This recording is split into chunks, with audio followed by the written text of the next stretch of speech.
Salut tout le monde, bienvenue sur la chaîne Écran Large, je suis Geoffrey, mais aujourd'hui on s'en fout parce qu'avec nous il y a Judith de Demoiselles d'horreur, la chaîne YouTube. Salut. Salut Geoffrey. Donc ta chaîne est spécialisée dans les films d'horreur, les personnages féminins, donc évidemment Scream est passé par là, t'as fait une super vidéo sur Sidney Prescott il y a quelques mois, années, non, je sais pas te dire. Ouais. 2 ans. Ah ouais, la vache. Quasiment. Le temps passe vite ma bonne dame. Donc on a vu le dernier Scream 5, que j'ai trouvé moyen et que t'as trouvé plutôt sympa. En vrai, j'ai trouvé ça vraiment mauvais, moi, mais bon. Moi, pas trop mal, voilà. Je lui reconnais ses défauts, c'est sûr, mais j'ai passé un bon moment. On a fait une vidéo là-dessus qu'on vous invite à regarder. Et là, on s'est dit que, évidemment, il fallait qu'on revienne sur toute la saga qui a été quand même fondatrice, hyper importante. On a chacun nos préférés, nos moins préférés. On n'est pas forcément d'accord, mais on est d'accord sur le fait que la trilogie a été majeure. Les films depuis ont encore continué à raconter quelque chose sur le cinéma d'horreur parce que cette saga est toujours arrivée pour commenter ce qui se passait, pour poser un regard un peu réflexif, un peu méta évidemment, et que ça a évolué année après année et qu'elle a toujours été avant-gardiste, moderne et hyper malicieuse. Donc on va revenir sur la saga épisode par épisode pour dire peut-être quels sont les meilleurs, quels sont ceux sur lesquels il y a des vrais défauts, ce qu'on en garde avec nostalgie mais avec le recul. Et commençons par le premier, qui je sais est très important pour toi. Qu'est-ce qu'on peut en garder de ce film-là alors des années après? Alors pour moi on en garde à peu près tout parce que je le trouve... Voilà, fin du chapitre. Voilà, merci, au revoir. je le trouve relativement parfait. Alors non, évidemment c'est vrai qu'il a des défauts, mais ce que j'aime bien avec les premiers épisodes de saga, moi qui suis pas très branchée par les suites de manière générale, dans toutes les sagas, hein, pas spécialement Scream où je trouve au contraire que la qualité se maintient plutôt pas mal, souvent le premier épisode est le meilleur, je trouve, parce qu'il y a toute la sincérité et la spontanéité, toute la note d'intention est présente en général parce que l'objet se suffit à lui-même. Il est très bien bouclé.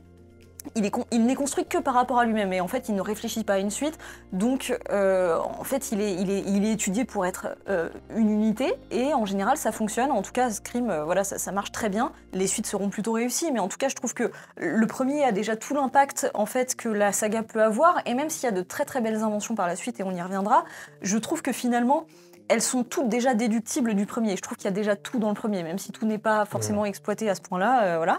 Et donc le premier commence par cette scène d'intro que je trouve formidable parce que je la trouve très choquante, parce que elle détonne un petit peu même au sein du film, parce qu'en fait elle est plus choquante et violente que tout le reste. Je trouve que tout d'un coup elle met la barre très très haut et puis finalement on réatteindra pas ce niveau de choc, on va dire, dans le reste du film, même s'il est très bon par ailleurs.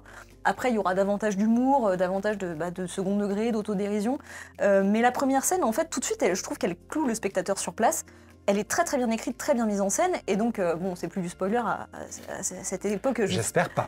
Il y a prescription normalement, mais donc, des fois que, attention spoiler. Mais donc, on a ce personnage qui est joué par Drew Barrymore, dont on pense à l'époque qu'elle va être la star du film, parce qu'elle est sur l'affiche, parce que c'est le nom le plus connu du casting, et qui, en fait, un peu à la manière d'un Psychose, mais en pire encore, se fait tuer dans la première scène. Et donc elle se fait tuer d'une manière qui est mise en scène de manière très cruelle, parce qu'en fait on croit sans cesse qu'elle va s'en sortir, non seulement parce qu'on pense que ça va être l'héroïne, mais aussi parce que le déroulé de la scène et la mise en scène nous font toujours croire qu'il y a un échappatoire, que ah bah non, ses parents arrivent, elle va réussir à leur faire signe, ils vont réussir à appeler la police, etc. Et puis même sa manière de s'échapper, on voit que vraiment elle arrive à échapper au tueur, qu'elle le voit au loin, on se dit ouais en fait elle est intelligente quoi, elle arrive à trouver une issue de secours régulièrement, plusieurs fois. Contrairement à plein d'autres, pas des héroïnes mais personnages chair à canon des slashers, elle réagit plutôt bien, ou en tout cas quand elle réagit mal entre guillemets, on comprend qu'elle réagisse de cette manière, donc ça c'est bien fait, et en fait la mise en scène de son meurtre, surtout le premier coup de couteau, c'est filmé avec un ralenti, donc elle court vers nous, vers la caméra, le tueur est derrière elle comme une espèce d'ombre géante, et là il y a un ralenti qui fait que oui, finalement, contrairement à ce qu'on pensait, il l'attrape, et que oui, la lame vient se planter en elle. Et à ce moment-là, il y a toute la force de ce qu'est un coup de couteau, vraiment, mis à part toute la métaphore sexuelle qui parcourt tout le film, je pense, à travers les coups de couteau. C'est vrai que ce moment est très impactant. En fait, il est mis en scène de manière très douce, et en fait, c'est très cruel, parce que on est vraiment devant la fatalité de ce qui est en train de se passer. Et non, cette fille ne va pas s'en sortir, et à partir de là, elle va être absolument massacrée, elle va avoir conscience de ce qui se passe, ça va quasiment se passer sous les yeux de ses parents, ça se joue à rien. Quand sa mère est au téléphone et qu'elle dit Casey, c'est toi.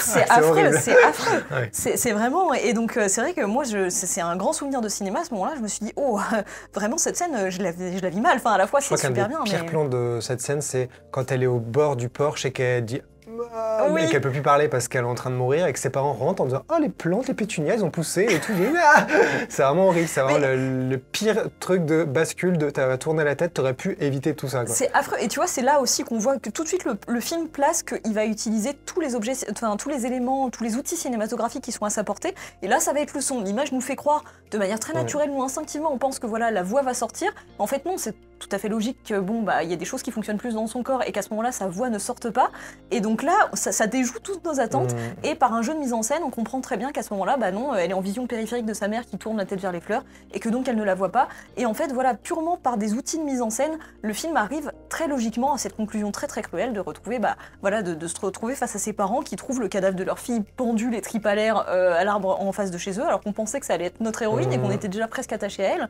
Donc bref. Et d'ailleurs, ce plan qui avance vers elle est assez troublant parce qu'on se dit, alors il me semble qu'il y a une version censurée où on va moins près et ça cut plus vite, mais c'est intéressant de se dire jusqu'où il y a une espèce d'accéléré un peu dégueulasse, c'est très années 90, mais c'est intéressant parce que c'est vraiment jusqu'où on va aller et surtout jusqu'où tu veux qu'on aille, jusqu'où tu veux le voir ce cadavre avant d'être dégoûté. C'est vraiment genre un peu plus, une seconde, demi-seconde de plus, regarde les boyaux et paf, c'est fini, et c'est assez intéressant, ça te met en jeu de j'ai envie, j'ai pas envie de voir. Mais c'est intéressant, tu vois, l'aspect un peu cheap, un peu vulgaire que tu décris du zoom qui arrive jusqu'à elle, parce qu'en fait jusque-là on avait sur la première scène une mise en scène très élégante qui respectait beaucoup son personnage, qui la filmait comme une héroïne en fait, et tout d'un coup on va rebasculer dans le truc plus vulgaire, plus gore de et ben non finalement c'est qu'un cadavre, c'est qu'une victime, c'est que voilà. Un peu sensationnaliste quoi, tu dis ils ont accéléré le travelling histoire que ça fasse non mais exactement, et du coup ça en rajoute tu vois dans la cruauté et dans l'irrespect que le tueur a pour ses victimes, et je trouve ça extrêmement puissant. Et donc c'est qu'un seul exemple, hein, voilà. Après tout le film je le trouve excellent et chaque fois que je le revois, et je le revois souvent, j'hallucine de voir à quel point chaque moment de montage, chaque réplique est très très appliqué, à quel point il arrive à commenter le genre tout en ayant un discours qui est très très bien intégré dans des dialogues très crédibles des personnages, et je trouve qu'il est fou de maîtrise pour ça. Voilà, avant que je déverse, tu as peut-être des choses à dire. Tu aimes ce film quoi. Oui. Moi je vais citer une scène qui, je pense, symbolise bien pourquoi j'aime ce film, c'est quand un des personnages, c'est Randy qui est sur le canapé, qui regarde Halloween, qui est tout seul dans la maison du climax, et le tueur arrive derrière lui, il ne le voit pas, et la musique de John Carpenter de Halloween devient la musique de Scream et rythme à la fois Halloween qui est à l'écran et le film Scream. En fait, ce que je trouve génial, c'est qu'il y a un peu tout ce que le film veut être. C'est vraiment un film de pure cinéphilie. Kevin Williamson, il l'a écrit parce qu'il avait entendu parler d'une histoire glauque de gens, de tueurs. Il a vu une fenêtre ouverte chez lui. Il s'est dit, merde, il y a un tueur chez moi. Il me semble qu'il a raconté qu'il a appelé un de ses copains en disant, je fais le tour de ma maison pour être sûr qu'il n'y ait pas de tueur. Donc il était déjà personnage de son futur Scream. Et il s'est dit, je vais écrire Scream. Alors après, il a voulu faire d'autres projets et tout ça. Finalement, Scream est revenu. Et un de ses moteurs, c'était, j'aimerais bien qu'on fasse des films comme Halloween. Comme les films que j'aimais regarder et qu'on ne fait plus. C'était mieux avant, le fameux. Donc il a fait un film où littéralement les personnages aiment Halloween et regardent Halloween, et où la musique d'Halloween devient la musique du film que lui-même a écrit. Et c'est fou parce que comme ça fait très film de petits cons, de petits malins qui se dit oui j'ai fait un film, je le mets dedans, mais à l'époque personne ne le faisait. Et ce regard que tu décris comme à la fois très méta mais toujours avec de l'amour pour ses personnages, en fait c'est pas des pantins. Sidney Prescott c'est une vraie héroïne qu'on a envie d'aimer, de protéger, de suivre et de comprendre. Pareil pour Gale et Dewey dans une moindre mesure parce que je le trouve un petit peu trop guignol quand même dans le premier et dans toute la saga, j'ai un peu plus de mal avec lui, mais c'est un autre problème. Et ce que j'aime c'est ça, cette envie de se dire ouais, je suis un scénariste, j'ai envie d'imaginer un film d'horreur parce que j'aime les films d'horreur. Du coup, mes personnages voient comme les films d'horreur, c'est un peu comme faire un film de zombie où les gens savent que pour tuer un zombie, c'est tirer une balle dans la tête. Alors que souvent, on revient à une sorte de point de départ plus candide où ah bon, qu'est-ce que c'est un tueur ? Ah, il revient à la vie, oh mon Dieu, oui, c'est un zombie quoi, ça va. Et là, c'est ça que j'aime bien, c'est qu'ils ont vraiment réussi à trouver un équilibre, non seulement dans la pulsion de création au début, mais même après à tous les niveaux, que ce soit dans l'écriture, dans la mise en scène. Et je trouve ça assez génial d'avoir réussi à faire un exercice qui n'est pas que du fanservice ou juste de la citation, mais de créer une scène de suspense entièrement avec ces doubles niveaux de l'écran, le fan, le tueur, le fan qui a écrit le film, moi fan, futur fan de Scream, qui va après découvrir un autre pan du film d'horreur. C'est vertigineux, je trouve. Et donc là aussi où je trouve ça intéressant, d'avoir cette espèce de nouveau palier qui est franchi, on va dire, avec le néo-slasher et avec Scream, c'est qu'en fait, l'intérêt principal du film, moi je trouve que c'est son personnage féminin principal, Sydney, donc c'est pour ça que je lui ai consacré une vidéo aussi, mais en fait, c'est un personnage qui va se démarquer de toutes les héroïnes de slasher qu'il y avait avant, ou en tout cas de la plupart, parce que en fait, dans la narration et dans la mise en scène, elle va petit à petit vraiment reprendre le premier plan, et au départ, on va penser qu'elle n'est qu'une victime, et qu'en fait, que comme dans beaucoup de films où on a des héroïnes toutes gentilles, on va dire, toutes naïves, les ingénues, qui sont des personnages principaux et qui sont souvent les cibles préférées des tueurs, et où en fait elles ne servent que de support aux arcs narratifs des autres personnages qui vont s'articuler autour d'elle et qui vont faire toute la saveur du film. Là, certes, elle a toutes les qualités d'une héroïne, mais elle va aussi quand même dépasser ça et vraiment reprendre la narration en main. Et d'ailleurs, à la fin, elle dit pas dans mon film. Enfin voilà. Et en fait, vraiment, plus ça va, plus elle reprend les rênes et plus elle redevient l'héroïne, aussi bien en termes de narration qu'en termes de film, enfin de mise en scène. Et ça, c'est vraiment très bien symbolisé aussi par le fait que, tu sais, elle porte un peu le coup fatal à Billy en remettant le masque, et que ça, symboliquement, c'est important. C'est pas forcément important dans le scénario, mais symboliquement, ça l'est beaucoup. Et la saga, après, suivra assez bien ce pli, en fait, d'avoir une héroïne qui, je pense, marque un tournant très important, en fait, dans l'histoire des femmes en personnage principal de films d'horreur. Non, c'est vrai. Et d'ailleurs, c'est marrant parce que la première fois qu'elle apparaît, elle n'est pas dans ce rôle de...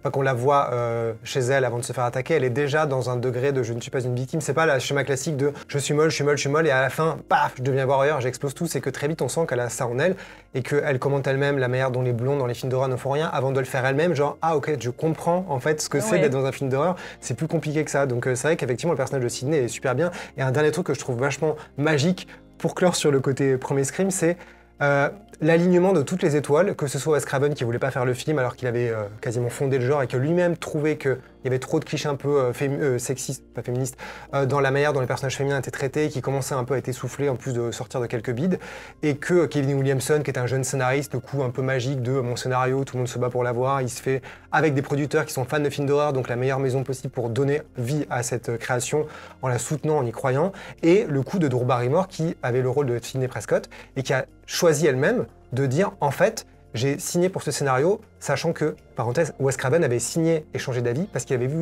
vu que Drew Barrymore était engagée dans le film. Il s'était dit, une actrice connue, donc il y a un peu de cachet, je vais peut-être quand même me laisser tenter parce que c'est intéressant. Et finalement, Drew Barrymore qui choisit le rôle de Sidney Prescott en se disant, j'ai toujours adoré le scénario, principalement pour cette scène-là.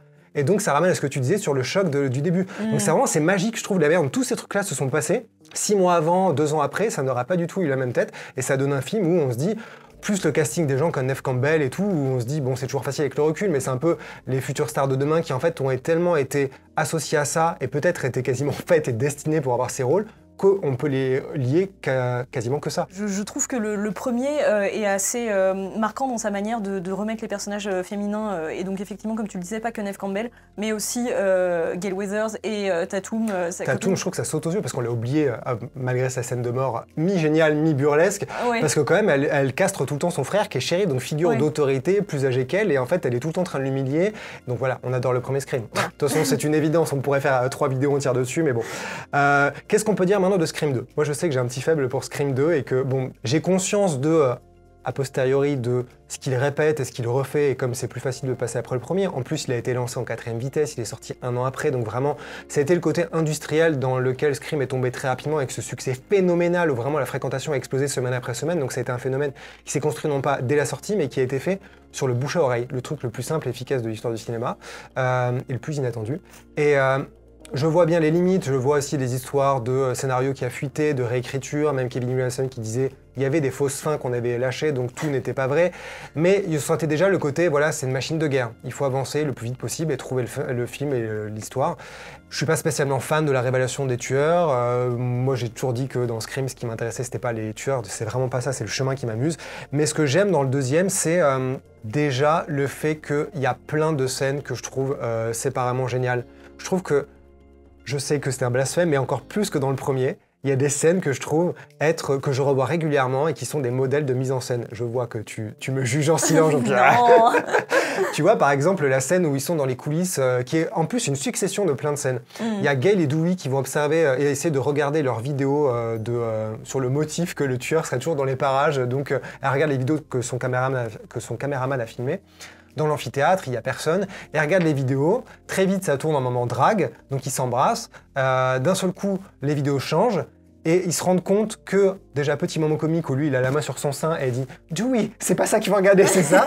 Et c'est les vidéos du tueur qui a filmé, déjà, on est sur le modernisme qu'il y aura dans Scream 4 et dans les autres, le tueur fait déjà un film de ses meurtres et montre les images, donc on voit Sarah Michelle Gellar ici qui est au téléphone devant sa grande maison là, puis la vidéo change et c'est eux filmés par le tueur qui est dans la cabine de projection.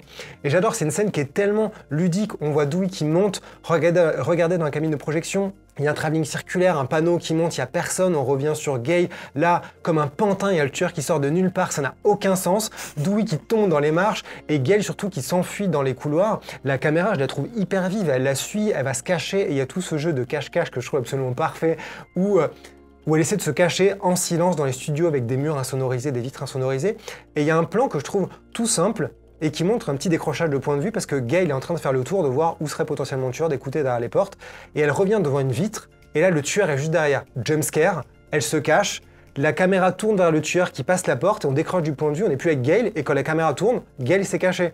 Et du coup, ça va être le jeu entre les deux que je trouve vachement drôle, c'est un tout petit truc de mise en scène super simple, mais là je pense pendant un espace, pendant une seconde, on se dit « mais où est Gail ?» Et en fait, il va se tourner, il a ouvert la porte, elle est là, maintenant elle s'est cachée, elle a pris déjà quelques pas en avant.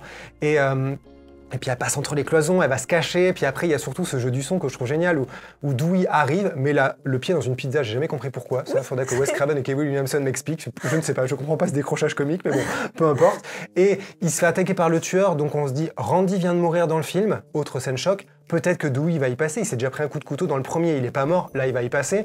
Vitre insonorisée, Gail ne l'entend pas, il doit prendre un micro, donc vraiment utiliser les instruments du cinéma et du 7e art pour le son, et elle se retourne, elle met la bibliothèque, vraiment, je trouve qu'en fait il y a tout ce que j'aime dans Scream en quelques minutes.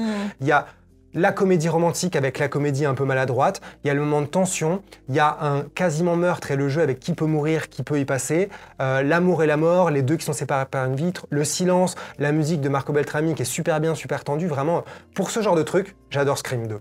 Voilà. Bah, non mais alors je suis complètement d'accord, puis en plus tu vois ça se ressent dans la manière dont tu décris la scène et alors moi ce que je trouve assez fou dans le 2, en tout cas moi aussi la scène que je retiendrai le plus, c'est aussi la scène d'intro et donc qui est assez fascinante parce que alors déjà elle est fascinante en soi, elle est extrêmement bien filmée, mais alors en plus elle se passe dans un cinéma où des personnages sont en train de voir Stab, donc le film tiré des événements du premier Scream sur un écran de cinéma, et sur l'écran de cinéma se passe la version fiction de la scène d'intro du premier. Donc, là, il va y avoir un meurtre dans la salle, enfin mis dans les coulisses, mis dans la salle. Mis dans les chiottes, mis dans la salle. Voilà, oui, mis dans les chiottes. Et donc déjà, enfin la tension est très bien revisitée parce que c'est vrai que dans le premier, la scène d'intro, on avait donc cette tension où effectivement on a une fille qui est seule, qui est désarmée chez elle, un tueur. Oui, voilà. Et alors là, on se dit bon, on va réussir à recréer une tension égale, mais dans une salle de cinéma où il y a plein de gens partout, c'est la déconne, c'est la rigolade. Et où tu dis a priori je suis en sécurité, il y a plein de gens quoi, c'est ça qui est terrible. Et en fait, on va jouer sur le fait que tout le monde, comme c'est l'avant-première de Stab, tout le monde porte des masques du tueur et parmi ces masques peut peut-être se trouver le vrai tueur. Et donc un meurtre peut avoir lieu et c'est ce qui a lieu. Et donc effectivement la victime à ce moment-là va, donc la fille qui se fait poignarder parce qu'elle pense être son copain et qui est en fait le tueur, vient mourir sur scène en fait avec le film qui est projeté sur elle. Donc déjà là le discours à ce moment-là c'est fou, surtout qu'en plus les gens sont en train de rigoler devant une scène de meurtre et une femme qui se fait vraiment assassiner vient devant eux mourir sur scène et en fait ça rappelle aux gens que c'est de ça qu'ils sont en train de rire, c'est de ça qu'ils sont en train de s'amuser. Ouais. C'est du meurtre d'une vraie personne parce que dans les événements du premier, c'est vraiment le personnage du Casey qui s'est vraiment fait assassiner, c'est pas un film, c'est pas, pour nous si, mais voilà, c'est pas pour rire. Et en fait ça réimpacte, tu vois, ça revient à rajouter de l'impact. Et ce que je trouve aussi très intéressant dans cette scène, c'est que ça va encore élever le discours méta du film par rapport au premier, si c'était Dieu possible, parce qu'en fait, dans les scènes qu'on voit projetées à l'écran qui reprennent les événements du premier, en fait, le meurtre de Casey va être remis en scène de la même manière que dans le premier, alors qu'en fait, les réalisateurs du film ne peuvent pas savoir comment se sont passés les éléments dans les détails. Et en fait, le fait que cette mise en scène de fiction reprenne la mise en scène du premier, c'est un dialogue qui n'existe qu'entre le film et le spectateur. Et ça, c'est un quatrième mur qui n'est jamais brisé par les personnages qui ont accès jusque-là à peu près tous les niveaux méta du film, mais pas à celui-là. Mais pas le nôtre, quoi. Voilà, de l'autre côté de l'écran. C'est ça. Ouais. Et donc je trouve que ça amène un nouveau niveau de subtilité, tu vois. Mais cette scène, elle est d'une richesse. Rien qu'en t'écoutant, il y a des trucs qui me viennent à l'esprit. Je me dis, c'est fou. Jada Pinkett Smith, qui va elle s'offre littéralement en spectacle devant des gens qui sont venus payer un ticket pour voir de la mort, de la violence, et ils l'ont, voilà le cadeau, voilà ce que vous voulez. Ce qui s'inscrit déjà dans une réflexion très vaste et très complexe sur l'impact de la violence au cinéma. Est-ce que ça peut rendre quelqu'un fou? Enfin, le truc de la violence engendre la violence, qui a permis à plein de gens de dire les jeux vidéo et Scream, c'est pas bien. En étant un petit peu simpliste. Et le fait de remettre en scène même le fait que des gens ont été voir Scream 1 au cinéma en hystérie, et le Scream 2 commence par la mise en scène de ce qu'ils ont eux-mêmes vécu et créé en faisant de Scream un phénomène. Donc c'est fou parce que ce Scream 2 est sorti après Scream 1, après Souviens-toi l'été dernier, avant Urban Legend, donc vraiment au moment où la vague de néo-slasher commençait à exploser, et c'était déjà la scène qui tue le game. On pouvait déjà, c'était comme s'ils commentaient déjà un truc 10 ans après, sauf que c'était 1 an après. Et à côté, un truc comme Souviens-toi l'été dernier 1 avait l'air d'avoir déjà 15 ans dans la gueule. Il était hyper daté. Et tous les films après, évidemment, jusqu'à Mortel Saint-Valentin et tous les trucs pourraves qui sont sortis après, mais qui sont parfois sympas, il n'y a jamais eu quelqu'un et quelque chose, la moindre scène, qui a réussi à offrir ce truc de...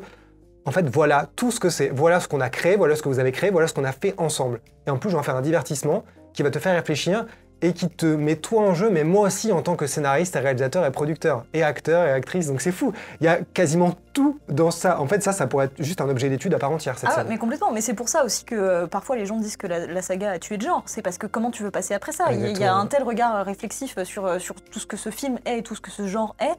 Tu peux plus rien. Enfin, c'est difficile de faire des choses nouvelles, en tout cas après, quoi. Mais je voulais juste rappeler cette anecdote assez marrante de la musique dont on en parlait, parce que c'est vrai qu'il y a un thème qu'on aime beaucoup tous les deux, un thème musical qui est le thème de Dewey, qui est en fait une musique qui n'a pas été composée par Marco Beltrami, mais par Hans Zimmer, si je ne me trompe pas. Voilà, c'était un ami qui me racontait ça l'autre jour, et qui vient d'un autre film, et qui était en fait un morceau provisoire placé sur le montage avant la composition définitive, et qui a finalement été laissé là. Et en fait, c'est vrai que c'est une musique qui détonne complètement du reste de la BO, et qui fonctionne quand même, qu'on aime beaucoup. Moi j'aime beaucoup parce que je trouve que ça me fait penser à la musique de Twin Peaks, et si j'ai un kink dans la vie, c'est la musique de Twin Peaks. Ça pourrait être pire, écoute. Voilà. Donc ouais, moi c'est un moment que j'aime beaucoup, qui m'évoque tout de suite beaucoup d'émotions, puis en plus c'est très rattaché à la romance entre Gail et leurs retrouvailles sont trop mignonnes, et ils essaient de s'énerver contre elle, elle sourit et tout. Donc ça marche super bien, mais en même temps c'est très représentatif de cet aspect bricolé un peu, même si le 2 s'en sort quand même très bien pour toutes les... Oui, malgré l'attente et tout, tu dis quand même chapeau d'avoir réussi ça en quelques mois au final. Donc effectivement, il y a des ratés, il y a des choses qui s'imbriquent un peu mal. Voilà, c'est vrai que moi je suis pas fan non plus de la révélation des tueurs et de la fin. À la limite, qui la mère, je traîne trouve ça assez amusant. C'est le deuxième où à chaque fois j'oublie qu'il y a un deuxième et pourquoi il était là, parce que la mère, c'est un peu plus... C'est un peu plus logique dans l'histoire du cinéma, les Vendredi 13 et tout ça. Je me dis, au moins ça s'inscrit dans quelque chose. Et c'est un profil qui ressemble tellement pas à ceux des autres tueurs de Scream. C'est quand même une femme qui a 40-50 ans et tout, donc c'est assez drôle, quoi. Je trouve qu'elle soit là et qu'elle puisse remettre de l'ordre et remettre tout le monde à sa place. Mais tu vois, moi c'est un volet de la saga sur lequel j'avais une très mauvaise première impression quand j'étais beaucoup plus jeune. Et quand je l'ai revu, je me suis dit, mais en fait, pourquoi il est génial, enfin, ne serait-ce que pour toute la première partie, tu vois. Et même la mort de Sissi, de Sarah Michelle Gellar, c'est vraiment pour moi l'archétype d'une mort classique dans Scream, qui est ni absolument géniale et mémorable parce qu'elle est assez simple, mais qui est vraiment la pureté de l'exercice du slasher de tuer une victime chez elle. En plus, il y a un peu la malice du casting de l'époque de prendre Sarah Michelle Gellar, qui venait d'exploser en Buffy, série magnifique, et du coup, c'était en faire la victime parfaite, alors que dans Buffy, elle aurait évidemment trouvé une issue à cette situation. En fait, j'ai toujours l'impression que la trilogie a réussi à non seulement commenter le cinéma de genre, mais dès le deuxième, à l'intégrer le fait que le film Scream, la saga en devenir Scream, était elle aussi arrivée dans l'histoire du cinéma de genre. Donc, elle commentait une histoire du cinéma de genre dans laquelle, grâce au public, elle a trouvé une place. Donc, dans le deuxième, c'est intégré dans la machine et ça se commente soi-même.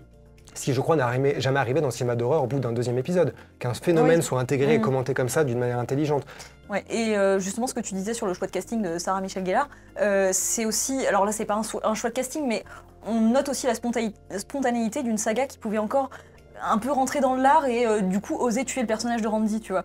Et ça, c'est incroyable. J'aurais adoré le voir à l'époque parce que la mise en scène, encore une fois, on pourra parler de cette scène à part entière parce que ça fait partie des moments où tu te dis, ouais, le deuxième film, il a des trucs super forts, quoi. Tu es Randy, le choc et la parce qu'on s'y attend pas, on pense pas qu'il va pouvoir mourir. Et en plus, c'est pareil, il meurt d'une manière. Alors là, on n'est pas dans la cruauté visuelle dans le sens où la scène se passe dans un van, on voit pas en fait, on est à l'extérieur du van, mais on a très peur de ce qui est en train de se passer. Et quand il trouve le cadavre, il est complètement. C'est pareil, c'est un steak, quoi.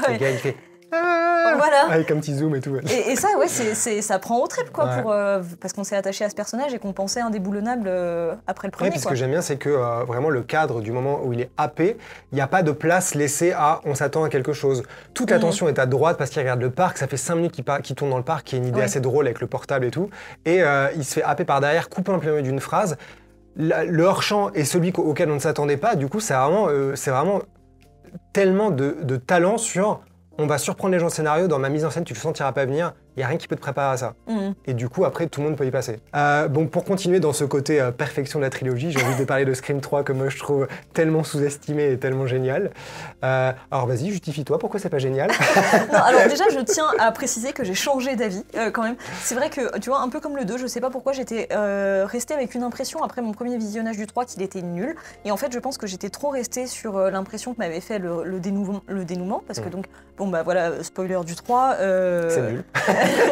Voilà, le tueur, c'est en fait le beau-frère de Sidney qui... Demi-frère. Demi-frère, pardon. Oui, pas beau-frère, Ne demi-frère. mélange pas cette histoire déjà compliquée, hein, beau-frère quoi. Oh, les familles. Mais qui aurait en plus, a priori, ce que j'aime pas aussi dans le 3, c'est que ça a réécrit les motivations du tueur Billy dans le premier, où en fait c'est le demi-frère de Sidney qui aurait implanté plus ou moins l'idée des meurtres. Bon, voilà. Qui aurait filmé, encore une fois, on revient au pouvoir de l'image, qui a filmé la mère de Sidney en train de coucher avec le père de Billy, et lui a donné la cassette pour en gros qu'il devienne fou, quoi. Tu dis, bah non. Voilà, oui. T'avais fait une étude de psychologique pour savoir qu'il avait pété un câble comme ça ou... C'est ça, oui, vraiment. Bon, puis en plus, il y a le côté où il aurait pu imiter la voix de tous les membres du casting au téléphone avec un petit appareil qui, soi-disant, peut reproduire n'importe quelle voix, bon, ce qui est très bizarre.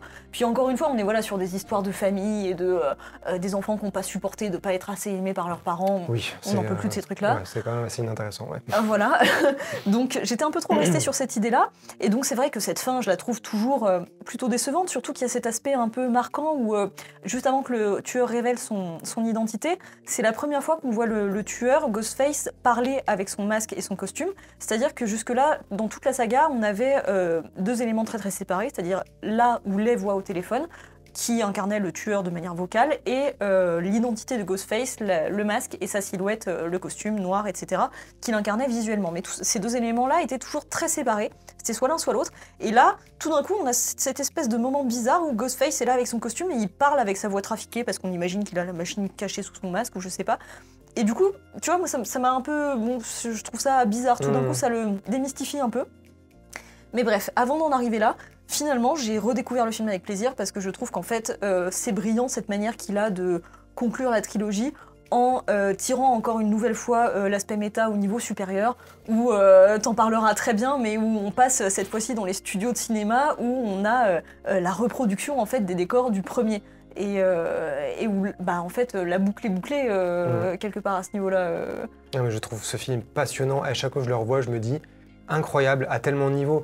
Et alors, cet exemple du décor, il est génial, c'est que c'est d'autant plus probant quand on voit ce qu'on fait Scream 4 et Scream 5 après, mais on joue le fait que tout ça c'est faux, on va dans un décor qui est faux, ça devient un élément de mise en scène parce qu'il y a une porte qui donne sur rien, on joue avec l'idée d'un fantôme, on réutilise le motif de la porte bloquée avec celle du placard qui a été emblématique dans le premier Scream, mais sauf qu'à la fin tout ça c'est faux, et il y a une table de régie qu'elle balance sur le tueur parce que c'est un studio de cinéma, et à la fin d'où il arrive avec les autres, il allume la lumière, donc tout ça est faux, et ça met en avant constamment le fait que tout ça, c'est devenu un business, et c'est le moteur de ce troisième que je trouve absolument brillant, c'est qu'il pousse à fond, c'est un point de non-retour. Après, c'est pour ça que je pense que la saga aurait dû s'arrêter pour plein de raisons, notamment pour celle-là, c'est qu'on était à Woodsboro, on était sur le campus, on grandit avec les personnages, on finit à Hollywood, c'est-à-dire à la fois la destination finale et en même temps l'origine de la saga, qui est une pure saga hollywoodienne, et on va se confronter aux studios, aux producteurs, aux mythes, aux illusions qu'il y a là-bas, et même au côté grotesque d'avoir les personnages qui jouent à côté des acteurs engagés pour jouer leurs personnages de fiction.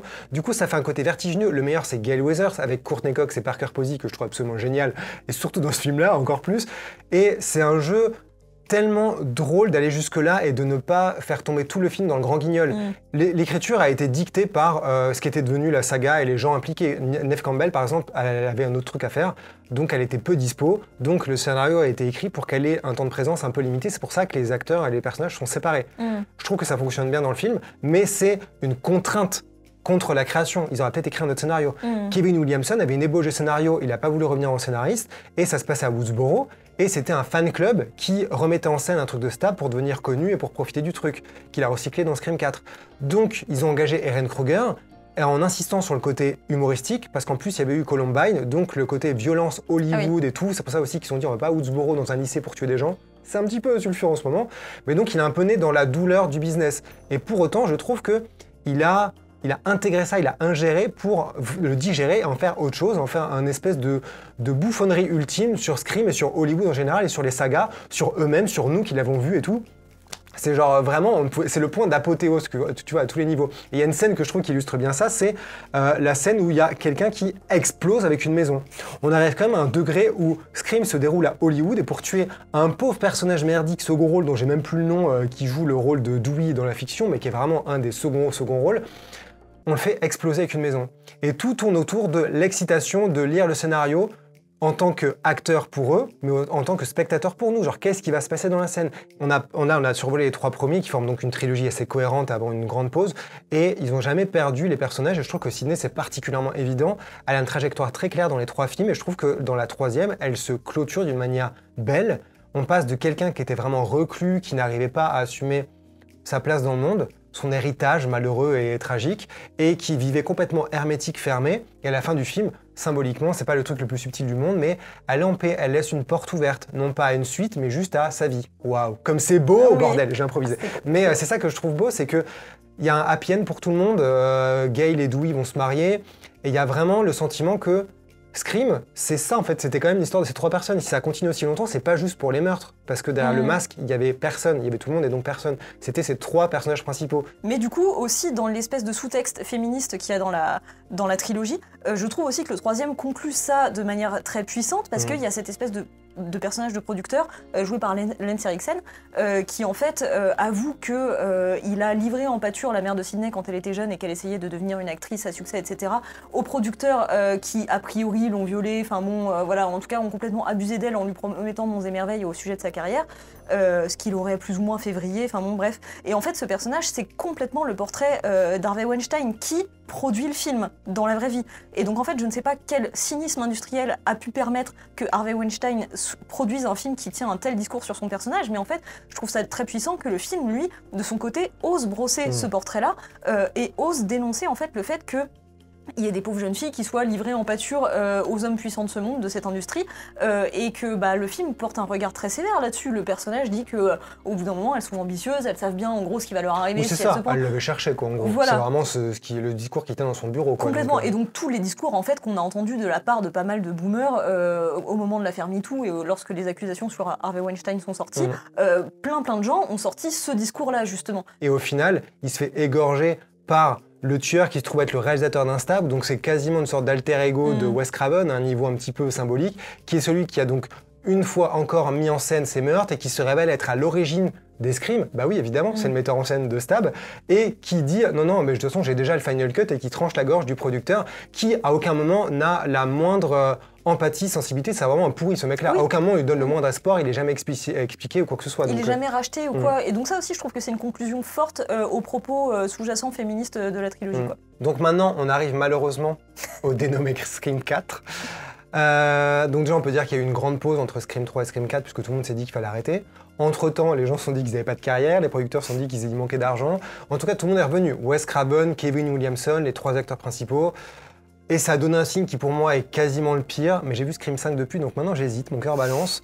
J'ai envie de commencer en parlant déjà de la scène d'intro qui est citée souvent par les gens comme « Voilà pourquoi Scream 4 est trop cool », qui est donc la scène d'intro méta dans le méta dans le méta, où on voit deux filles qui regardent un stab et qui sont tuées avant en fait qu'on comprenne ces 2 personnes qui regardent stab ou Daniel. Et puis après il y a un autre degré Daniel et là c'est les vrais personnages du film. Pour moi c'est déjà l'aveu qu'il n'y a plus rien à raconter. On est déjà à tourner dans le vide et à contempler son nombril en se disant « Regarde comme on est drôle ». Quand on commence à citer son autocitation de citation dans la même scène en l'espace de 3 minutes avant que le film commence, avant qu'on ait vu les personnages principaux, c'est bien l'aveu d'échec, d'impasse, de on est dans le mur. Donc maintenant, si on barbotait et qu'on disait qu'on est drôle entre nous, et je trouve que tout le film a cette image-là. Puis tu vois, en plus l'idée je la trouve assez marrante, assez maligne. sur le papier, tu vois. Mais je trouve qu'en plus, elle est pas suffisamment bien réalisée, pas suffisamment bien mise en scène. Elle réussit pas à être marquante comme les précédentes, tu vois. C'est vrai qu'on retient pas grand-chose. Ouais, tu vois, parce que du coup, ça se veut assez générique, parce que c'est censé être jamais qu'un film un peu cheap que regardent d'autres personnages. Mais du coup, c'est qu'un enchaînement de scènes relativement cheap, puisqu'elles sont censées l'être. Bah du coup au final ça reste effectivement relativement cheap et pas très marquant. Et tu vois moi la dernière fois que je l'ai regardé justement pour préparer cet entretien Cet entretien, j'espère avoir le job à la fin. Bref, cette discussion, je me rappelais même plus que le dernier palier c'était le dernier palier. Ouais. Tu vois pour moi il est tellement pas mieux que les scènes qu'on a vues Exactement. avant que je me rappelle Et pas ça, si je te dis, c'était est-ce le que c'est dernier. cynique parce qu'on dirait que le dernier, il est aussi niais que les Oui. autres. Alors après, globalement, alors moi je trouve vraiment le film très mauvais, très mal écrit. Il y a plein de moments, je pourrais faire une liste longue comme mon bras de trucs qui n'ont pas de sens. Je trouve que par exemple la gestion de l'espace dans le climax, ça n'a aucun sens dans cette baraque. Les gens sont séparés, sont à côté les uns des autres, ne s'entendent jamais. Kirby regarde plein de films sur le canapé. Il y a le tueur qui est à l'entrée, qui tue le mec qui filme, elle l'entend pas alors qu'elle n'est pas la tueuse, ça n'a aucun sens. Je ne comprends pas ce climax, je le trouve complètement foiré. Je trouve que l'idée de jouer avec la potentielle mort de Gale dans le grenier du Stabaton, elle est nulle, elle n'est pas assez exploitée, ça n'a pas de sens. Clairement, on arrive à l'idée de c'est un monolithe, on ne peut pas toucher ces personnages-là, mais on fait croire qu'elle est gratinée. En plus, elle éjecte des trois quarts du film de manière un peu paresseuse, alors que tu dis bah, je suis venu voir Scream 4, donc au moins filez-moi mes héros ou tuez-les, mais pas entre les deux. On joue 2 fois l'idée qu'un personnage tient une caméra qui filme derrière avec Gale dans le grenier et le mec qui filme à la fin, pour prouver comme la paresse du dispositif de mise en scène. Il n'y a quasiment aucun meurtre, aucune scène qui me marque, à part potentiellement celle à la fenêtre, dont tu pourras peut-être reparler après. Le seul truc que je trouve un peu malin, c'est d'avoir amené une nouvelle génération, de tous les tuer, et de surtout transformer la descendante symbolique de Sydney, donc l'héroïne en puissance d'un prochain Scream, en tueuse pour vraiment dire on se mord la queue, il n'y a pas de futur au-delà du trio principal, n'essayez même pas d'espérer. Et je trouve ça assez amusant parce qu'en fait, avec le recul, même si je trouve que Emma Robert, c'est pas la meilleure idée du monde en termes de casting et que c'est un peu grotesque une fois le twist amené et tout, cette idée que on arrive à un point de retour où en fait c'est la descendance même, le reflet de Sydney qui est celle qu'on pouvait le moins attendre être la menace. Donc elle dit elle-même, Sydney en voyant sa cousine, tu me rappelles moi-même, et elle a aussi son petit copain qui arrive à la fenêtre et son petit copain qui est le suspect numéro 1 pendant tout le film. Ça je trouve que c'est la chose la plus malicieuse du film. Ça plus le fait qu'il y a un décrochage de point de vue une fois qu'à la fin dans le climax, une fois qu'elle a mis tout le monde KO et que Sydney est potentiellement morte, on continue à rester avec elle pour la première fois dans la saga du côté des tueurs, de la tueuse en l'occurrence, pour voir tout son truc ultra ridicule mais assez drôle et spectaculaire de comment me maquiller en héroïne. Du coup, je me fous la gueule dans un tableau, je m'explose contre la table, je me fous un couteau là, je m'arrache des cheveux. C'est quasiment un sketch, mais on n'a jamais eu ce point de vue et ce décrochage de point de vue du côté des méchants dans un Scream. Après, je n'ai pas principalement du bien à en dire, mais c'est vrai que la scène, moi, que je préfère, je pense que c'est effectivement ce meurtre qu'on voit à travers la fenêtre où en fait, donc le tueur appelle Kirby, il me semble. Et donc elles sont toutes les deux dans la chambre, et donc Kirby a au téléphone l'ex de Jill, et en fait, elle pense que c'est lui, et en fait non, c'est le tueur qui lui dit je suis dans le placard, et elle ouvre le placard de la chambre, et en fait il est pas dedans, et en fait il dit mais c'est pas forcément ton placard, et là elle regarde par la fenêtre, et dans la maison d'en face, il y a leur ami qui là se fait massacrer par le tueur qui surgit de son placard à elle, et donc tout le meurtre se joue en fait de loin, dans la distance. Mais du coup je trouvais que tu vois ce jeu de montage alterné c'était assez efficace pour la tension, et du coup on ressent bien la détresse des personnages qui voient le truc se jouer à quelques mètres d'elle mais qui en même temps ne peuvent rien faire. Cette idée de du placard où on pensait tous que le type parlait vraiment du placard dans sa chambre, voilà. Sûr, ça je trouvais ça habile, et en fait je trouve que c'est la scène de meurtre qui est marquante dans celui-là. Je pense que c'est la seule qui réussit d'ailleurs en termes de scène de meurtre. C'est dommage que par contre la victime de cette scène justement ce soit un personnage qu'on a à peine vu avant ça. C'est vraiment blonde anonyme numéro 4 quoi. Voilà. C'est la 3e roue du carrosse de leur trio, elle est beaucoup moins caractérisée que l'héroïne et Kirby, et on sait à peine la tête qu'elle a. On sait qu'elle va y passer un moment ou un autre, et c'est vraiment inintéressant. On nous dit juste qu'elle a peur effectivement de tout ce qui est en train de se passer, comme ça on se dit ça fait la victime idéale parce qu'il y a de l'adrénaline et tout, mais du coup il n'y a pas d'implication émotionnelle en fait pour soutenir cette mise en scène que je trouve intéressante. bon bah c'est Qu'on avait dommage. potentiellement par exemple avec Tatum dans le premier Scream, où elle Voilà. est là depuis le début, elle est attachante, elle est drôle, elle soutient Sidney, tout en étant... Elle a vachement de personnalité, quoi. Et là, Voilà. elle, pas du tout, quoi. Alors que, imagine cette mise en scène de meurtre-là sur un personnage, sur l'un des personnages principaux, tu vois, que ce soit, bon, Sidney peut-être pas, mais en tout cas sur Dewey ou sur Gale, ça aurait été hyper puissant, Ouais. je trouve. Mais bon, bah du coup, là, c'est désamorcé. Après, moi, ce que je trouvais intéressant dans le film, c'est l'idée de vouloir exploiter l'aspect célébrité de Sidney, où, bon, bah, c'est une petite célébrité, entre guillemets, bien malgré elle, dans sa petite ville, et que du coup, bah, la nouvelle génération qui a toujours envie d'avoir plus de likes sur les réseaux sociaux, plus de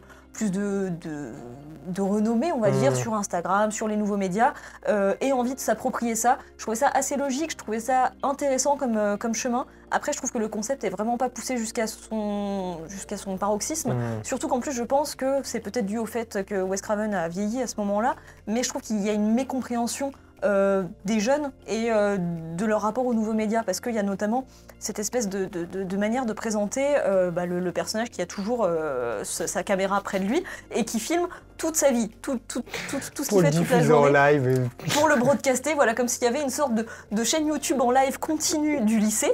Le Twitch de ma vie. Voilà, c'est ça.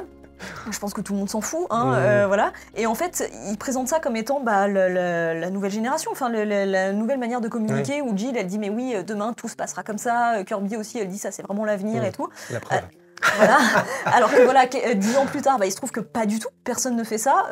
Effectivement, on passe notre vie à mettre en scène notre vie sur les réseaux sociaux, mais ça ne se passe absolument pas de cette manière. Et même, admettons que ça se soit passé comme ça, dans le film, c'est pas du tout exploité, parce qu'à aucun moment, on voit la chaîne sur un écran d'ordinateur, on nous montre à quoi ça ressemble, on sait pas s'il a du public, on sait pas s'ils sont nombreux, on sait pas s'ils voient les meurtres en direct, ça n'est absolument pas exploité. Il y a Jill qui dit on pourra les remonter et tout ça, on dit mais c'est destiné à qui? C'est pour prouver que t'es innocente, mais toute ta mise en scène le prouve, donc en fait... pourquoi? C'est complètement vain, en fait. Comme c'est censé être en direct, du coup, est-ce que c'est pas trop tard pour remonter les images? Non, c'est vraiment très bizarre. Et ça donne un côté très ringard au film instantanément. C'est pour ça que ce film, je trouve qu'on dirait qu'il a été écrit par plusieurs personnes et qu'il n'y a rien qui mène ailleurs que dans une impasse. C'est ça, ouais. Que de la redite, mais tellement moins... ambitieuse que ce qui a été fait avant. Puis en plus, tu vois, Gale, donc je crois bien que c'est Gale au moment où elle s'est fait blesser dans la grange, qu'elle dit, ou alors elle est à l'hôpital, je sais plus, mais elle dit cette fois-ci c'est lui qui réalise le film, mais elle le dit vraiment comme une punchline, tu vois, c'est vraiment genre... C'était genre la catchline sur le dossier de production, quoi. Voilà. Et donc en plus, donc non seulement c'est comme dans le troisième, mais en plus c'est dans le troisième, mais à un niveau bien moindre, puisque dans le troisième c'était carrément le réalisateur d'une franchise hollywoodienne. Donc... Non, c'est vraiment n'importe quoi. Pour boucler cette boucle sur la saga Scream, on arrive au 5, on va pas le spoiler, on va juste parler symboliquement de ce qu'il représente, en mauvais. Et il y a quand même l'idée que c'est aberrant, c'est la première fois que dans la saga, on a l'impression qu'on pourrait interchanger des épisodes, le 4 et le 5, on pourrait les mettre l'un avant l'autre, en tout cas il n'y en a aucun qui surpasse l'autre en termes de thématiquement, on arrive dans Scream à cette époque-là. Alors que le 2 et le 3, tu peux pas les mélanger par exemple, ça n'a aucun sens. Le 3 et le 4, tu peux pas les mélanger non plus. C'est vraiment le 4 et le 5, on se dit mais là en fait ils savent plus quoi raconter, on reboot cette idée de le trio original plus une bande de jeunes, mais c'est pas les mêmes jeunes, on reste à Woodsboro, le tueur revient évidemment, il y a une raison liée au passé, à Sidney, machin, comme d'habitude, et déjà je trouve que c'est quand même encore une fois un aveu d'échec de revenir et de refaire un truc à Woodsboro avec des jeunes. En plus, bon, dans les côtés positifs, ce qu'on peut dire, c'est qu'il se met pas à la page de manière un peu bête et vaine en se disant qu'est-ce qu'ils aiment les gens maintenant? TikTok, allez, il faut qu'on passe sur TikTok, ou je ne sais pas quel truc qui pourrait être périmé dans 2 ans. Il y a un truc un peu plus pur où il essaie de revenir aux origines, de commenter qu'est-ce qui est devenu le cinéma d'horreur aujourd'hui. De la même manière que dans l'intro de Scream 4, elle disait « Oh, c'est du torture porn, j'aime pas ». Voilà, degré malicieux de Scream 4 atteint. Dans Scream 5, on parle d'Elevated Horror, on cite Babadook dès l'intro. Voilà, alors je trouve que c'est quelque chose qui est, vite fait abordé, qui est effleuré et qui malheureusement n'est pas assez exploité aussi comme donc, beaucoup d'aspects, mais que je trouve très intéressant dans l'idée, parce que donc voilà, on en revient à un commentaire du genre, et c'est vrai qu'on a ce slasher qui du coup observe ce qu'est le cinéma d'horreur aujourd'hui, et la mode effectivement c'est ce qu'on appelle la elevated horror, où on est plus dans la recherche de films d'horreur d'auteur entre guillemets, bon même si tout ça est un peu abusif. Hein, c'est sûr que c'est un peu vaseux comme définition. Mais... Voilà, mais du coup il y a cette observation qui est vraie, et donc du coup le film se demande, bah moi en tant que slasher et en tant que énième suite de slasher, où est-ce que je me place pour être de nouveau efficace, et que du coup à partir de ce point de vue là, le film va développer une nouvelle manière de filmer les meurtres pour être plus choquant, pour redonner de l'épaisseur et de la texture à sa condition de slasher. Et ça, je trouve ça très intéressant. Mais après, je suis d'accord aussi pour dire que le lien entre cette mise en scène des meurtres et ce faible discours sur la elevated horror n'est pas forcément assez lié, n'est pas forcément assez explicité, assez exploité. Mais je trouve que c'est une très belle intention. Voilà. C'est ce que j'ai à dire en défense de ce film de merde. En fait, ce que je trouve vraiment extrêmement dommage dans ce 5e film, c'est que il fait comme les autres. Il y a encore un moment où quelqu'un explique. Oui, on n'est pas dans une suite comme dans Scream 2 expliqué, on n'est pas dans une trilogie comme ils expliquaient. Dans le 4e, on a expliqué, oh, c'est le redébarrage de la. Et qu'est-ce qu'on est dans le 5e? On est un requel. Donc c'est entre le reboot, le remake et la suite. Non mais c'est quoi le prochain mot que tu vas inventer? Il y a une époque, ça a tenu sur Scream 2 et 3 le fait qu'elle commente un genre dans lequel maintenant elle s'inscrivait. Donc ça se mordait déjà très vite la queue. Mais on a vu qu'en parlant jusqu'à Scream 3, que ça atteignait un point de autoconscience grotesque et grand guignolesque qui était assumé, qui marchait. Là, on revient un peu en arrière. Donc ça qui est terrible, c'est qu'ils essayent de faire passer une sorte d'évidence de tweet sur l'état du cinéma en note d'intention et en moteur dramatique et moteur horrifique. Donc, tu as juste des personnages qui déblatèrent et qui expliquent « Oui, maintenant, ceci, cela, et maintenant, les fans sont toxiques. » Il y a tout un discours complètement débile, tellement il est superficiel, sur les fans toxiques. Et éculé par le reste de la saga. Et éculé, en plus. J'ai envie de dire, oui, c'est ça, c'est dès le premier opus, à une époque où les gens n'étaient pas des fans toxiques sur Twitter avec des hashtags, on parlait déjà de toxicité. Ouais. De manière un peu plus fine, mais déjà avec des fans de films d'horreur, juste c'est un vidéoclub et pas Netflix. Et on arrive des années après, des décennies après, au même constat que les fans, ça peut être un peu fou, mais pas tous les fans, et les films d'horreur, on aime bien, du coup on connaît les recettes des films d'horreur, et du coup on va les expliquer, et on va expliquer que maintenant ça s'appelle un requel, et...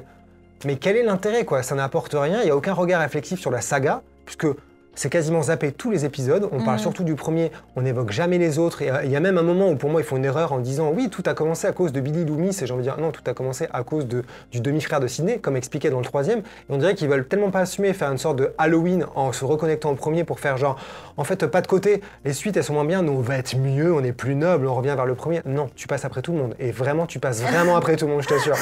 Et ça qui est terrible, c'est que le film, je trouve qu'il ne rajoute rien, il fait que d'abîmer un peu plus, et j'ai pas envie de faire le fan débile qui dit on touche à mon enfance, à mes jouets, mais... Bah, je sais pas ce qu'il pourrait trouver de nouveau là, mais effectivement, moi je trouve ça décevant que en niant toute... en niant, pardon, c'était pas très clair, en niant le reste des épisodes, il nie effectivement le truc intéressant qu'on trouvait dans le 4, c'est-à-dire de dire que non, il n'y aura pas de passage de flambeau et qu'on reste sur les personnages originaux et qu'on n'a pas besoin de réamener une nouvelle batterie de personnages. Bah là, finalement, c'est pas, ils oublient ça et ils ne parlent que de passage de flambeau tout du long. Et je pense... Littéralement. Oui, très littéralement. Dans une scène lourdingue. N'ayez pas peur de ne pas comprendre. Et justement, je pense aussi qu'il y a de toute manière un gros problème d'écriture de dialogue, parce que ce qu'on disait avec les dialogues méta et auto-réflexifs des précédents opus, c'est qu'en fait, ils étaient très très bien écrits et intégrés de manière très fluide. Et là, pas du tout. Là, t'as vraiment l'impression d'être devant un cours magistral, quoi. Ouais, c'est les scénaristes qui parlent à travers les personnages et qui crient leurs intentions et genre, regardez comme on est malin. Il y a quand même littéralement des personnages qui disent oui, c'est de la merde de faire un film, de faire un 5e film et de se croire originaux, comme si ça les dispensait de justification supérieure à ça. C'est vraiment, j'ai fait de la merde, mais je vous le dis, donc complice, tu vois, wink wink. Maintenant, je suis désolé, c'est encore pire, tu vois, parce que du coup, j'ai pas envie de dire cynisme parce qu'on l'utilise un peu à tort et à travers, et je connais pas ces réalisateurs et j'aime bien Wedding Nightmare. Je veux bien croire qu'ils soient fans et qu'ils écrivent une lettre à Neve Campbell en disant voilà pourquoi on veut le faire, on veut rendre hommage à Wes Craven, à Sidney Prescott et tout ça, soit. Mais à l'écran, je me dis que c'est du foutage de gueule et que c'est vraiment une forme de cynisme de dire on revient, on sait que tu sais qu'on revient probablement pour de mauvaises raisons, mais du coup on va le faire dire à un personnage, et donc c'est un peu drôle, tu vois, parce qu'on en a conscience, du coup... Moi, on avait fait cette vidéo, pour être honnête, en se disant on va voir Scream, on prédit qu'on fera une vidéo en se disant pourquoi cette saga a toujours été assez intelligente et toujours parlé de son époque, c'est toujours ancré dans une époque, et à commenter son époque et sa propre nature de manière intelligente. Moi j'ai revu Scream 4 entre-temps, je me suis dit bon déjà je trouve que Scream 4 j'avais un peu de gros doutes, à chaque fois que je le revois je le trouve de plus en plus nul quasiment, et je l'ai vu 5-6 fois. Et en voyant Scream 5, je me dis Scream 2022, j'ai l'impression qu'en fait c'est justement le contraire de ça, c'est une saga qui jusque-là pour moi avait une place un peu à part dans le paysage parce qu'elle tenait debout de manière à peu près noble, surtout sur la trilogie, mais à la limite le 4 pourquoi pas. J'ai l'impression que le 5 ça la rabaisse au niveau de toutes les sagas de films d'horreur.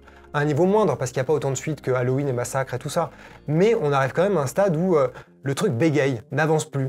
On avançait en passant de Woodsboro, une autre ville à Hollywood, et maintenant Woodsboro, on les fait revenir, on revient avec les anciens. Et les seuls trucs qu'ils font pour réanimer un peu le cadavre de la saga, c'est des tellement gros coups de poker que je me dis, est-ce que ça valait vraiment le coup de ramener ces personnages pour leur faire vivre ça, pour les mener là?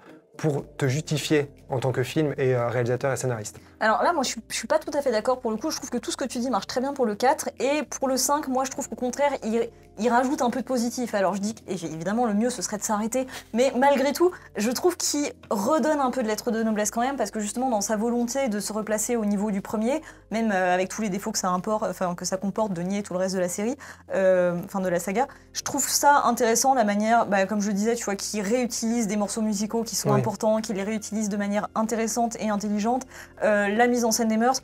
Mais je trouve qu'il y a plein d'idées de mise en scène qui vont réinventer un peu le pouvoir du jumpscare, qui vont avoir aussi un discours sur ce qu'est le jumpscare et les faux jumpscares, genre un jumpscare annoncé qui finalement ne va pas avoir lieu, ça on l'a déjà vu 1000 fois, mais quand ça va être répété 2-3 fois de suite comme ça l'est là et que ça devient comique, ça redevient un petit peu nouveau, tu vois. Et il y a plein de tentatives comme ça que je trouve intelligentes et intéressantes, et en ça je le trouve vraiment supérieur au 4e.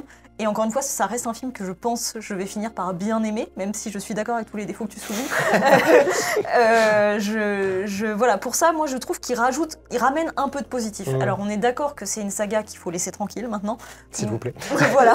Mais tu vois, limite, je trouve qu'il devrait se situer avant le 4 et que le 4 ce serait vraiment la fin. C'est vrai qu'il y a un truc plus définitif dans l'idée que la descendance de Sidney, en fait, c'est le problème, donc arrêtons là. Oui, c'est ça. Ouais. Et qui donne plus d'importance au trio quand même.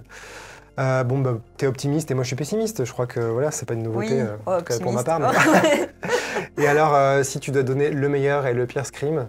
Alors pour moi, le meilleur, c'est le premier. Ouais. Ça, c'est vrai qu'il est indépassable, je le trouve relativement parfait. Et c'est peut-être aussi parce que c'est le premier que j'ai découvert, mais en tout cas, bon, pour moi, il est d'une richesse infinie. Je le trouve assez incroyable. Je pense que c'est un vrai chef-d'œuvre. Je pense que c'était pas forcément l'impression que j'ai eue la toute première fois que je l'ai vu, mais maintenant, je pense que je peux dire que c'est vraiment un chef-d'œuvre du cinéma, je pense.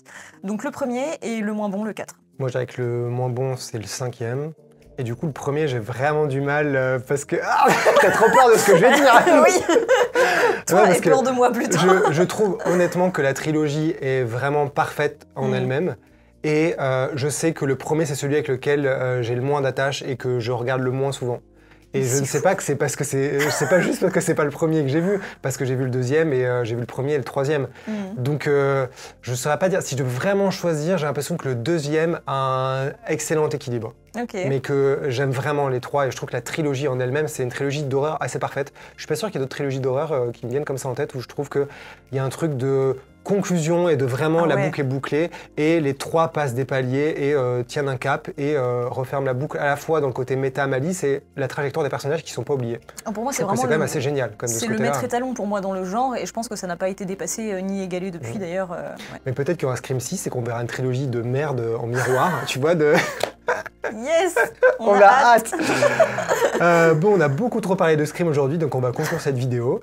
Merci tout le monde d'avoir regardé et supporté tout ça. Allez voir Scream 5, dites-nous pourquoi c'est nul ou pourquoi éventuellement vous êtes optimiste comme Judith, on ne sait jamais. Allez voir la chaîne de Judith, Demoiselle d'horreur, notamment la vidéo sur Scream et sur Sidney Prescott qui est vachement bien.